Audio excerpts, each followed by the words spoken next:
As we acknowledge God's presence in this time and in this place, let us pray. Father, Mother God, we give thanks.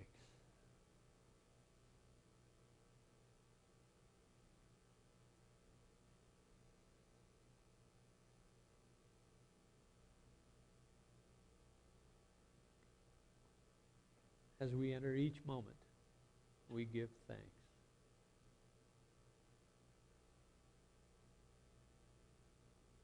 In each relationship, we give thanks.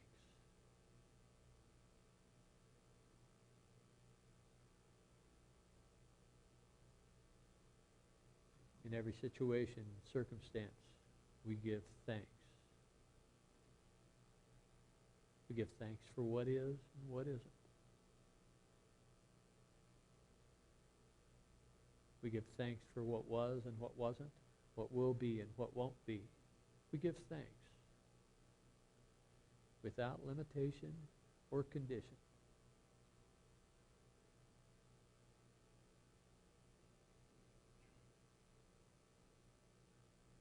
And for this opportunity to practice your presence, together we say, Amen.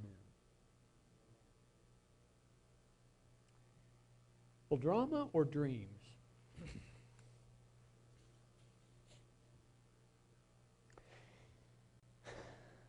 How often have you found yourself caught up in the drama of the day-to-day? Usually the drama includes other people, right? I mean, it's often not just you that's in drama, but you're in drama with somebody else. And that drama that you are engaged in occupies your mind. Right? And so the question is, what would you like to occupy your mind? Now, it turns out that the drama that we're involved with other people probably comes from the long line of survival mechanisms that we have put in place, that our ancestors put in place, because other people are most likely the greatest threat to us, right? They will take resources that we need. They will take relationships that we want. They will have something that we would prefer to have, and so we enter into a drama to achieve that, to acquire that. So it's not surprising that we have a tendency for drama, which we do. And certainly in this election season, drama seems to be fairly common. Right? Well, we're in reload.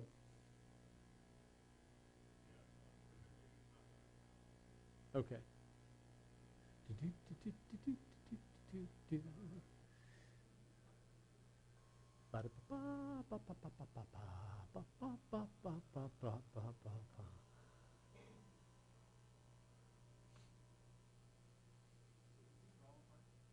Yeah, shall we sing again?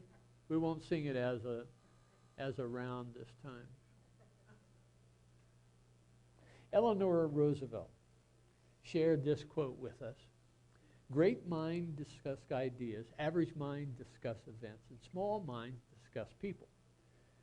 And it's not necessarily about judging the person who is thinking about people or events or ideas, but rather it is showing the limitation of the consciousness of the individual that is discussing people or events or ideas.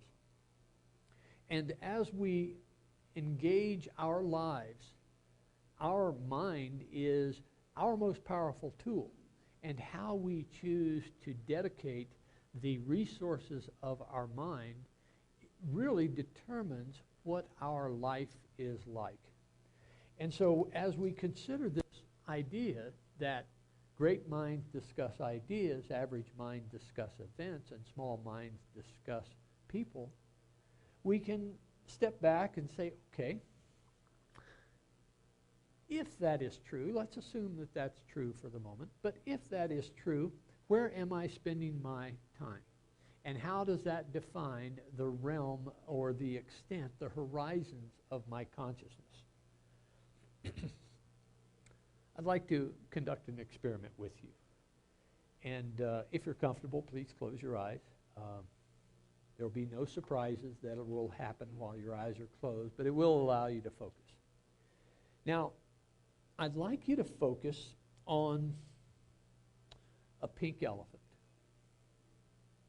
Got it? Pink elephant. Now, I'd like you to focus on a green jungle with a pink elephant in it. Okay? You got the pink elephant, green jungle. Pretty easy, right? I mean, for those of us who have an active imagination, it's very easy. For those who don't have that sense or that skill of painting this vivid image in mind, maybe not so easy, but a pink elephant in a green jungle. Now, I'd like you to think about your most frightening experience. Whenever. Maybe it was when you were in the crib and you woke up and nobody was there. Or maybe it was when you were in high school and that special someone said, "Are you kidding? I'm not going to the prom with you." Or you have this sense of fear when you got fired. Some of you may not have had that experience, but I can tell you from personal experience that that is fearful. So, your most frightening experience. Now, I'd like you to think about the pink elephant in the green jungle. Now, your most frightening experience. Pink elephant in the green jungle. Your most frightening experience. Now, can you think of those at the same time? What about if the pink elephant notices you and decides to run full speed at you? Can you now think of the most frightening experience you've had and the pink elephant in the green jungle? It's easier, right? The feeling of fear that comes from that most frightening experience, and you can open your eyes now, just so I know you're paying attention. So that feeling of fear of your most frightening experience and the pink elephant in the green jungle are easy to imagine together when they're connected, right? You can connect that feeling and you can connect that image and say, "Oh yeah, boy, I can get that. Pink elephant coming right at me." Well, it's important to understand this dynamic. The feeling of fear that comes from your most frightening experience is an emotional state. It is a feeling sense. The pink elephant in the green jungle, on the other hand, is an imaginary sense that is related more to logic and the construction, your history, your experience of seeing a pink elephant or imagining a pink elephant or seeing an elephant and painting it pink and seeing all those pictures of jungles and now the pink elephant's in the jungle. Easy. So when you connect the feeling with the imagery, now you've got these two things going on. So in your mind, you have the opportunity to focus on a thing and a feeling at the same time, particularly if they are related. So that's a power that we can have. And we'll talk about how that comes about, or how we use that. Did you know that the world is at its lowest point in recorded history for the level of violence relative to the affected population? At the lowest point in recorded history. Here's where we see wars going on now. It turns out that in Colombia, a couple of months ago, the rebels signed an accord with the government that ended the last official government clash in the Western Hemisphere. How many of you heard about that? Okay. Now, how many news cycles was that on? One. I heard about it in the evening news. I saw it in the online publications for one day. But that was an extraordinary event. It's the first time that that has happened since we populated the Western Hemisphere. The first time that that has happened. Yet, it deserved a mention in the evening news and an article in the online publications. But we hear about the death and destruction in Aleppo. We hear about the activities of Boko Haram. I mean, we just heard about a video of the Chobok girls that that video was just released. In fact, that was on the news this morning. We hear about the stuff going on in Iraq. We hear about the stuff going on in Afghanistan. We hear about the stuff going on up in Kashmir.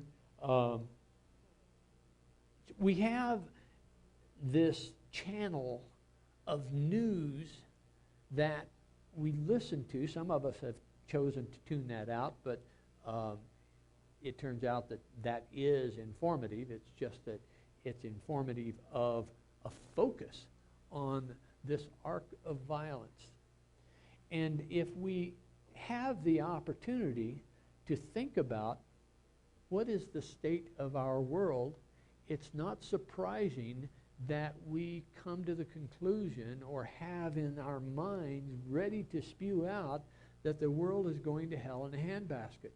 Actually, the world is more peaceful now than it has ever been. Yet, there's still work to be done. There's still wars to be resolved. There are conflicts that need to have attention, and there are people that are hurting. It is no question that those are still important. They are important.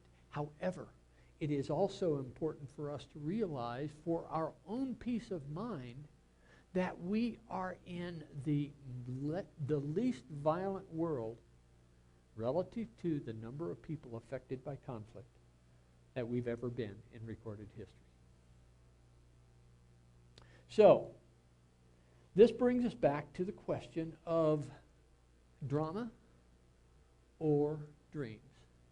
Do we get hung up in our drama, or do we get hung up in our dreams? Do we want to focus on the great ideas that are going to affect our lives, or do we want to focus on the drama that we have with our next door neighbor because the next door neighbor has a barking dog, or whatever?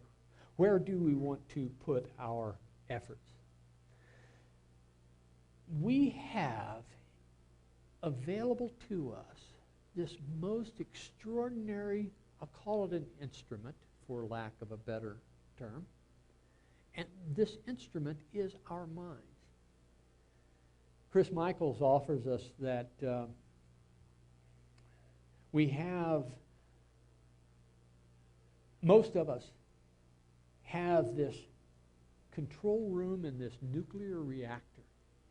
It's a most incredible piece of mechanism, of circuitry, of concepts that are wedded together to create this huge flow of energy coming out of this small source of fuel. Yet, we are like having a band of monkeys turned loose in this control room, bouncing across the control panels, knocking over stands, breaking glass on the gauges. This band of monkeys that we allow loose in our minds, it's like we have no idea the power that we have in this instrument that we let a whole band of wild monkeys loose in. And if we took the opportunity to think through the power that we have and to realize the power that we have in our minds, that we would get rid of those monkeys, we would get trained technicians in there to man the consoles, and to monitor the power output and to ensure that the fuel is properly cooled and that all of the downline stations are receiving and distributing the power that we are putting out into the world. If we took that approach with our minds, what could we accomplish? When we had this experiment a while ago, we saw that it was easy to think about one thing or the other, but very difficult to think about two unrelated things at the same time. However, we also saw that it was easy for us to connect a feeling sense with the thinking, the imagination, the pictures that we hold, and that connection of that feeling sense with the pictures that we hold represents an extraordinary amount of focused power if we are deliberate in its use. I've just covered that. So, by the way, that is Matthew 5:33 to 37. I didn't get that changed. Again, we have heard that it was said to those of ancient times, you shall not swear falsely, but carry out the vows you have made to the Lord. But I say to you, do not swear at all, either by heaven for it is the throne of God. Could someone read this for me? Or by the earth, for it is his footstool. Or by Jerusalem, for it is the city of the great king.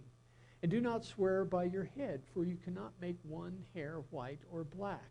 Let your word be yes, yes, or no, no. Anything more than this comes from the evil one. As we look at this, what is swearing all about? Right? I mean, we think about swearing as using the Lord's name in vain and so on. But what is swearing about? Swearing is about wishing that something was different than it is. And I swear to you that if this were the case, okay, swearing is about this attempt to change reality by our illicit use of affirmations. And as we look at this, it's not about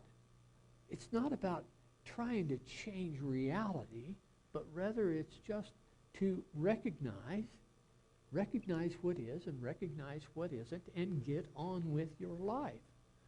So there is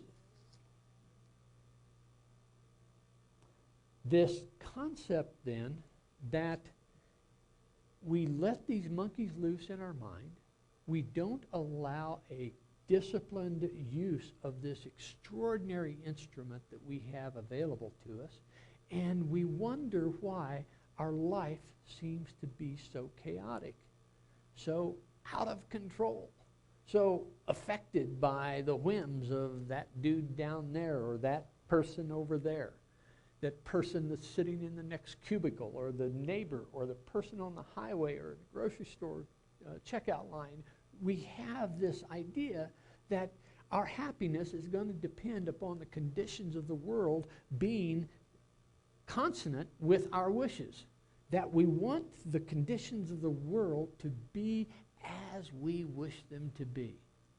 But rather than wishing that the conditions of the world to be as we wish them to be, what about formulating in our minds the conditions that we wish and taking steps to get there, focusing our energies, focusing our efforts, focusing our thought energy. When we recognize that our minds are incredible power plants, and we recognize that there is a feeling sense that can be linked with the thinking sense, we come to this meme that I shared on our Facebook page this week, that I am aware of love, beauty, and peace all around me. Those are all feeling senses, aren't they? The feeling of love, the feeling of peace, the feeling of beauty. Don't you have a feeling of beauty when you see something that is extraordinary? The feeling of beauty. if I am aware of the feeling of love, if I'm aware of the feeling of peace, and I'm aware of the feeling of beauty, then my thinking side of my mind can be focused on the things that are going to affect my life. Not the things that are, I think, affecting my life, but the things that will affect my life. And so we focus on the awareness of love, the awareness of beauty, the awareness of peace, regardless of what we do, focusing our minds in the appropriate paths to achieve that which we want. We will, in fact, have the opportunity, we will take the opportunity to transform our lives. Transforming our lives. Wow. This is how I mentioned in the Facebook post that this is the only spiritual practice that is necessary to be aware of the love, the peace, and the beauty in our lives. If you are skilled at doing that, then what I say here is down in the noise. Practice that. Practice that in whatever you do. Allow that feeling to be the guidepost, the foundation, the frame in which you construct your lives. And then focus on ideas. Let go of the drama of the people. Let go of the category of events and focus on the big ideas that you wish your life to express. This all is a deliberate choice on our part, right? There is no one that can adversely affect our awareness of love, beauty, and peace unless we let them. Why do we do that? Why do we let them? Why do we allow the extraordinary instruments that is our mind to be dominated by the actions of others, by the events of the world, when in fact the great ideas that can form our lives are our choice? We'll have our meditation. As we come into our meditation, let us come in with I cast as we settle into this moment. Letting the past be gone. Letting the future arise in its own time. Focusing just on this present moment.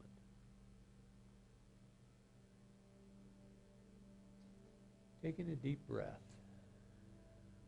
Realizing that there is no burden that we need to carry in this moment. We can be burden-free.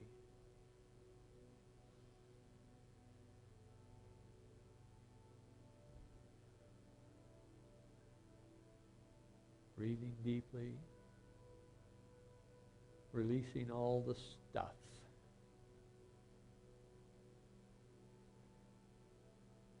Let our minds just focus on the feeling of beauty. What is that feeling like?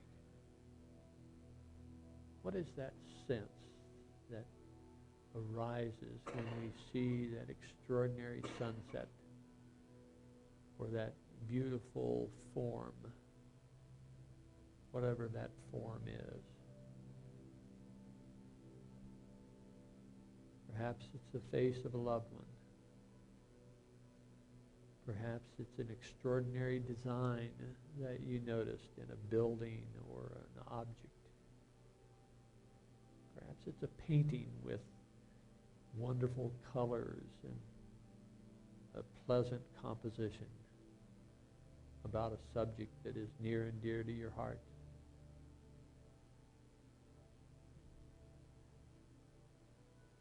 Feel that sense of beauty.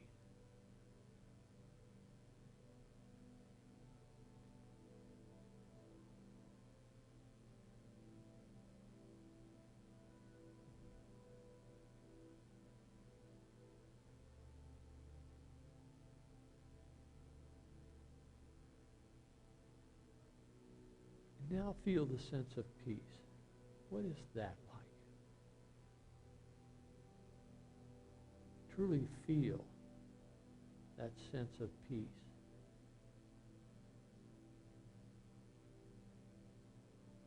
The realm of quiet, perhaps. The realm of stillness.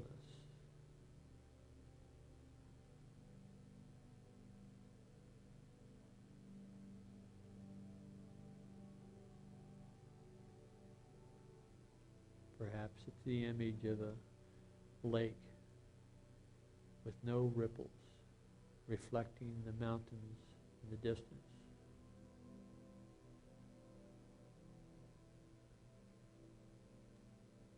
Perhaps it's a sense of peace that arises by being in the quiet night, looking into the stars.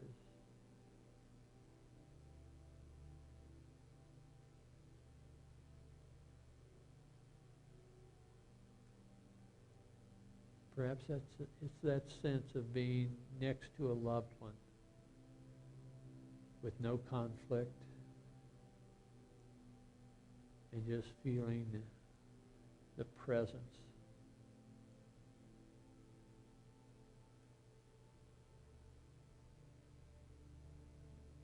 Realizing that presence is God expressing through the other and through yourself.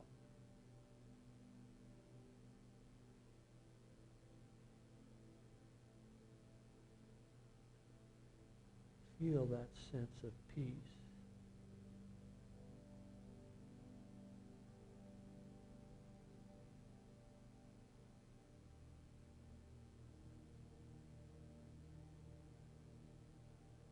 And feel the love. What is that sensation?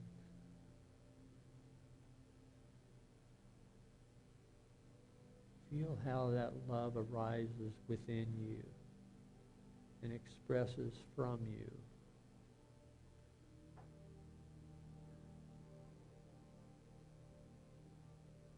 But also acknowledge that love that comes through you unconditionally comes from the heart of God, expressing through you as God.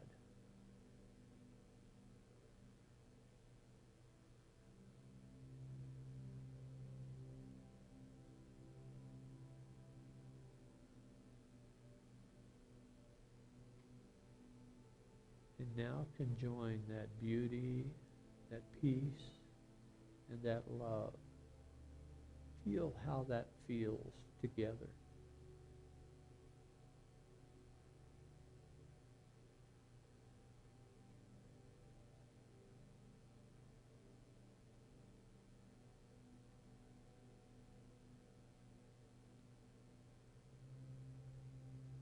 Allow that feeling to fill you.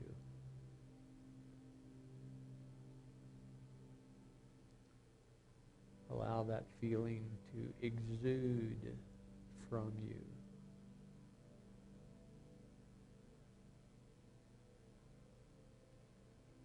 Feel your surroundings as peace, as beauty, as love.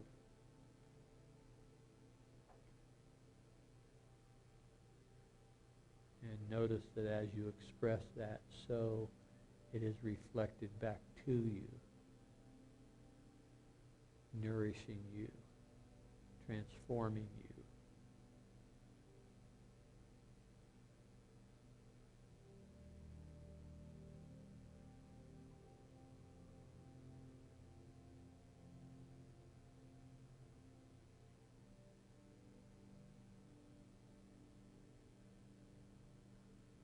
As we allow that sense to be our experience. Notice how our thoughts are calm, loving, beautiful.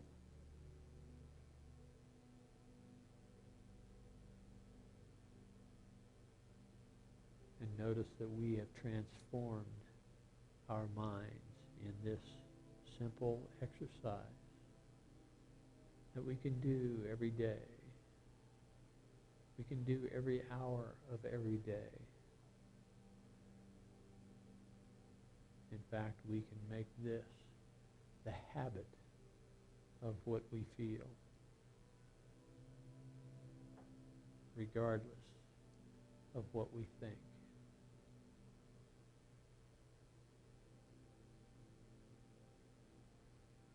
And in that acknowledgement and in that appreciation, we come back to this time and space, sharing the words of Alleluia.